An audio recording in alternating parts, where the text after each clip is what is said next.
You're listening to Women in Sports, a weekly conversation with the legends, rising stars, and athletes making history in Minnesota and beyond. This episode brought to you by Franzen Bank and Trust.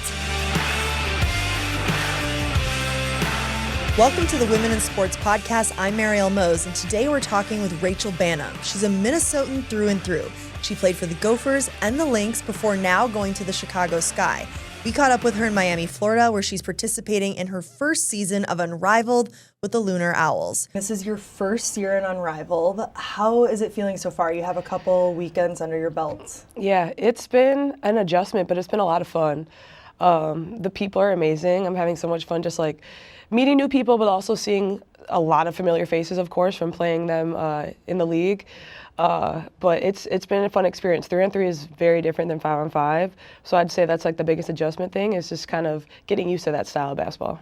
Is it, like, what is the big adjustment? Because I'm guessing it's just so much more cardio and really having to make a lot of three-point shots more often than driving to the basket. Yeah, it's a lot of running for sure.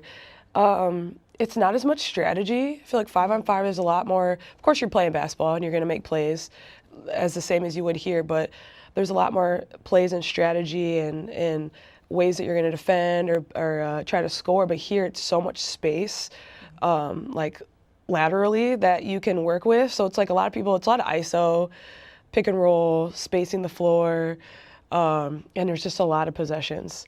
And also just like little things can add up really fast. Like turnovers can really kill you, but also making a ton of threes can help you win the game if you're down 10. Right. And I know that's the same, like you could do that in 5-on-5, but it's a completely different feel. And it's kind of hard to explain it without actually like doing it. And also what blew my mind too when I first watched like the season opener this year with you guys, you can be down by an exorbitant amount and you're not out. Yes. Is that kind of a wild thing to adjust to too? Yeah, and of course that's the same thing in 5-on-5, but it's a lot harder to come back that fast. Here it's like because there's so many possessions and the court is short, you're getting like you get so many possessions up and so many shots up in such a short amount of time that you can come back in a matter of 1 or 2 minutes rather than 5-on-5. It's going to take a lot longer to do that. So we always talk about like, okay, we're down. We still are completely in the game. Like you could be down 10 going in the target score and you're kind of like in a really good spot because that team usually is tight and on their heels a little bit like, okay, we got to finish this out. And then you're playing loose and just letting it go. All of a sudden you're back in the game. You're on the Lunar Owls, which they finished top 2, right, last year? So a great team to come on after the inaugural season. Yeah. But you lost Fee to injury. Yeah. What has that been like to adjust to not having kind of your captain and your star on the squad? It's hard. I was really, really looking forward to playing with her. We talked about it so much this offseason of like how excited we were to get back on the court together like we were with the Lynx. So it's been really hard. She's obviously a phenomenal player. She's one of the best players in the world. And if you lose that type of player, you're going to take a hit. And so, we're struggling a little bit to find ourselves. Like we know what we want to do, but it takes time to get that chemistry. And when you lose such a big piece, and we haven't had Skylar as well, it's been an adjustment. So we're just trying to figure ourselves out, continue to get better. We know that just stacking days is going to help us at the end get better because, there's plenty of teams last year that started out not great and ended up like the Rose, I don't think had a great start to this season and they ended up winning the championship. So you got to keep that in mind. What is it like to go from the W where you have your team and you know who your rivals are to some of your rivals might be on your team now, your teammates? How has that adjustment been? Yeah, it's funny. It's different for sure. You're like, is this gonna be awkward? But it's been totally fine. It's been smooth. It's funny, like we're talking with Marina and Sky, like there's a video of them like getting in a fight and now they're like teammates and we're in the same locker room and it's totally fine. Like you kind of leave that stuff on the court. There's no like true beef between people. It's just competitors being competitors. So it's fun to kind of see different sides of people and get to know people on a different level other than just being your rival. Why did you want to join Unrivaled this season? Was there a certain motivation or inspiration for you? Yeah, I think just being around some of the best players makes me a better player. Like iron sharpens iron is like the big thing that we've been saying. And, playing on a team with Skylar the way that she takes care of herself, how she approaches the game is something that I want to continue to get better at, and I just watch the way she does it. So just being around people, you get to talk basketball, that's something I love to do. I get to watch it constantly. So I get to see ways I can be better, and I want to go into coaching, so it's also another way for me to like grow my game, grow my mind. So that was really big. Even though I'm kind of like towards the end of my career, I can still continue to get better. 100%. And speaking of coaching, I saw on Instagram that when you were home in Minnesota over the break after the W season wrapped, like you were working with a lot of like high school teams. Yeah. Is that something that is important to you? Like, why do you do that? Yeah, I love it. I just love working with kids. Like, the youth is so important to me, especially in Minnesota. Just growing up playing there, being in their shoes at one point, and now being able to be a role model for them is something that I want to do. I want to continue to do. So it's really important. Minnesota basketball is huge, and there's a lot of really talented kids, and there's kids that also don't get that experience, get to be able to be around somebody that has been there before and help them. A lot of times I've gone to schools and they're like, we've never had this experience. And I'm like, wow, like I need to start doing this more, go to different schools, different communities up north, smaller areas, not just the suburbs. So that's kind of something I want to continue to tap into. I love that. You grew up in Lakeville. Yeah. I saw you worked with the Lakeville girls. Yeah. But your parents now, where do they live? And are you kind of reaching out to those communities as Yeah, well? I need to. I definitely need to. They're up north in Minnesota near Brainerd, and that would be a fun area, because I've done some stuff in other small areas, like Alexandria area, but I need to kind of go up towards my parents' house. That'd be really, really fun. I think now that maybe when my off season starts slowing down a little bit more, I'll be able to tap into those areas. And there's some girls from the Iron Range that are up and comers. Like Yes. Tori is a University of Minnesota commit. Yep, Tori's and then, great. Chloe Chloe, Johnson. Oh yeah. my gosh, she's gonna be one to So watch. good, yeah. What do you think of the Minnesota basketball scene as far as the recruits coming out of our state? The youngins are crazy. Like, they're so good. Like, the Greenway sisters are amazing. Obviously, you said Chloe. Tori's going to be great for the U. And there's so many others that, we can't even sit here and list because it's unbelievable. And there's so much young talent. And I just love that Minnesota basketball is finally on the map. I feel like for a while people are like, who's from Minnesota? Like, what even is there besides snow? It's the classic line. But there's a lot of hoopers, and I think Lindsay Whalen did a good job starting it. Obviously, I came through there. Paige is doing an amazing job putting Minnesota on the map. So it's just continuing to grow, and people are starting to recognize. We love to see it. And how has it been for you you were so ingrained as a Lynx player, and you were assistant coaching the Gophers at the same time, but then you walked away, and you're now with the Chicago Sky. Has that been hard to walk away from your home? Yeah. Or has it been a nice change of pace? Yeah, it both. I'm such a homebody. I love Minnesota so much. I have a house there. I plan on living there the rest of my life. So that part's hard. My whole family's there. Minnesota people are my people, and those are my fans. They've been my fans since I was a kid. So it's hard to walk away from that. But honestly, when I come back, they show so much love, and there's nothing that's changed between us. Minus not being on the same team, people are still cheering for me. They still show so much love. So I still feel it, but it is hard. But I also have enjoyed a change of pace and a change of roles, playing with Chicago, kind of getting out of my comfort zone a little bit. So it's helped me be better. I didn't want to get too stagnant and also not get buried on the bench. So it's just like finding other ways to be effective. Is it hard to not be a fan of the Lynx still, even though now you're their competitor? Yeah, it is so hard. It's such a conflict of interest because it's like, and also my best friends are on the team. Like Fee and Bridget Carlton are my best friends. So it's like, I want them to do great, but also it's like, we're always like, when we play each other, it's like we want each other to do well. It's like, but we still want to win.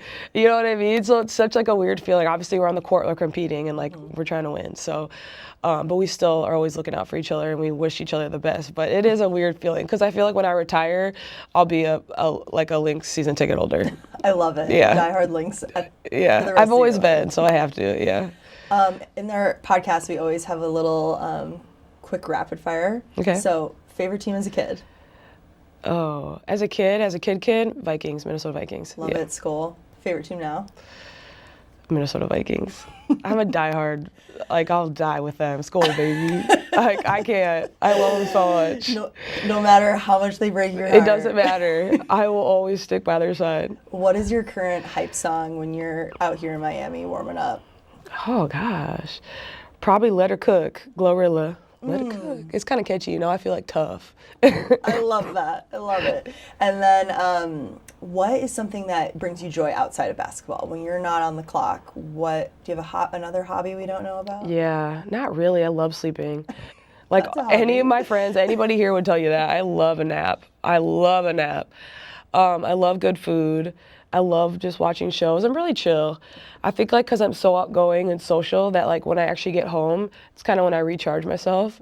So I just like kick it with my fiance and my dog and just hang. Love it. What Hang. show are we watching right now?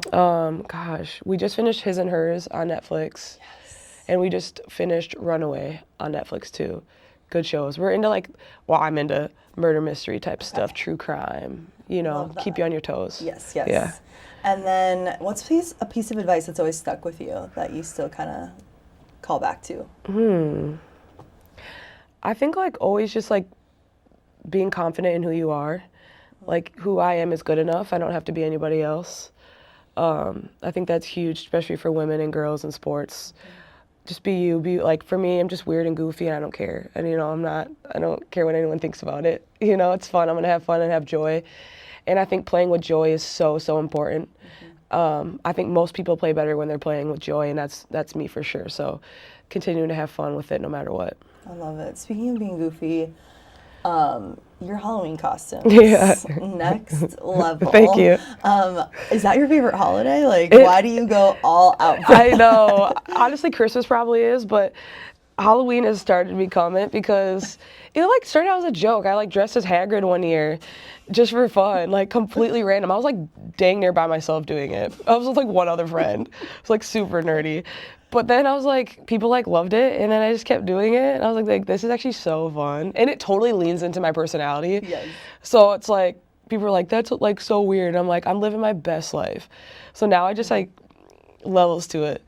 So, but it's getting stressful. There's so much expectation. There is. So, I mean, you crush it every year. Thank and you. So it's like, and you get so specific to every So detail. specific. Like this year's bald cap was tough. I spent all day working on that thing. What's your favorite one, would you say? I think Dwight Schrute was my favorite, but I love The Office. And I just feel like I nailed that one. Yeah, you but did. it's mixed. It's like mixed. I've asked people, and everyone gives me a different answer on their favorite. So Yeah, I personally love the little girl yes, from Nemo. a lot of people say Darla. Yeah, a lot of people say that one was fun. And the little like brace thing, it stayed on all night. Oh, love it. All night. And I was dancing and getting weird, so it was fun. It was fun. What do you think of just like what Unrivaled's become and unfolded to? Because talk about your personality, like the tunnel looks, like W players are really making that a moment to show their personality. Yeah. Like, what do you think of all that? I think it's fun that we could just be ourselves. I was like a little nervous going into this because social media obviously is so big here, and that's great. Like you need it for branding and growing the game and getting people's eyes on, and like I think people actually get to know me more. But it also exposes you more too. Like it's good sides and bad sides. So that part was kind of nervous. But then I was like, who cares? I don't even care. Like just be me, have fun. Like you see my tunnel stuff. I'm like so unserious, and they're like, okay, like. But I think that's refreshing. Yeah, Because you know Skylar's gonna come with the looks. Yes, and be fierce and like so into it, and that's great. I love that for her. And it's like for me, like I'm most comfortable when, like I said, I'm being weird and having fun, because I'm just not a photo girl. So like otherwise I'm gonna be like stiff. So I need to do a cartwheel or something. And so I just love that they like let me just be me, and people get to see like. I mean, I think a lot of people know I'm pretty goofy, but you get to truly see who I am. I love that. I would be so awkward in a tunnel. I'm so awkward. What do I That's do why with you my have hand? to. That's what I do. I'm like, do you want it on my hips? So now it's like you just gotta like dance or like find a wall or like you gotta just use props or something because it's awkward. And lastly, with Unrivaled, how has this sort of changed the game for you as far as your off season? Like you don't have to go overseas anymore. Yeah. This really supplements income in a massive way. Like how much has that changed your life? Man, so much. Because I wasn't gonna go overseas. It's too hard on my body, too much on my knees. And I just love, like I said, I love being in Minnesota. I like being able to stay in my community as much as I can. So this gave me the opportunity to still do stuff in my community and then spend 2 months or so in Miami, hooping with the best people in the world. And I'm making almost double what I made this summer in WNBA. So it's like, how do you say no to that? And it's just such a good opportunity for me to continue to find myself and get better and make these amazing relationships and connections that will last way longer than me playing basketball. So I'm really happy about it. I'm really lucky and blessed, and this has been just an amazing opportunity. We end every podcast with the last 2 questions. Okay. Who's the sports sis you're hyping right now? Who's the woman that we should be paying attention to in your mind in the sports world? Any sport. Wow, that's deep. It's real deep. Man, I'm trying to think of different sports. And it can be a W player. I know it's so hard because I watch so much basketball, so naturally it's just Who's the basketball player that you're fangirling over right now? I'm trying to think about the rosters. I just love everybody so much. I know it sounds cheesy, but it's true. I really enjoy, obviously there's some of the best players here, but I also really enjoy the role players, the bench players who don't always get the same love, but they're putting in that work and that people don't always see. So even just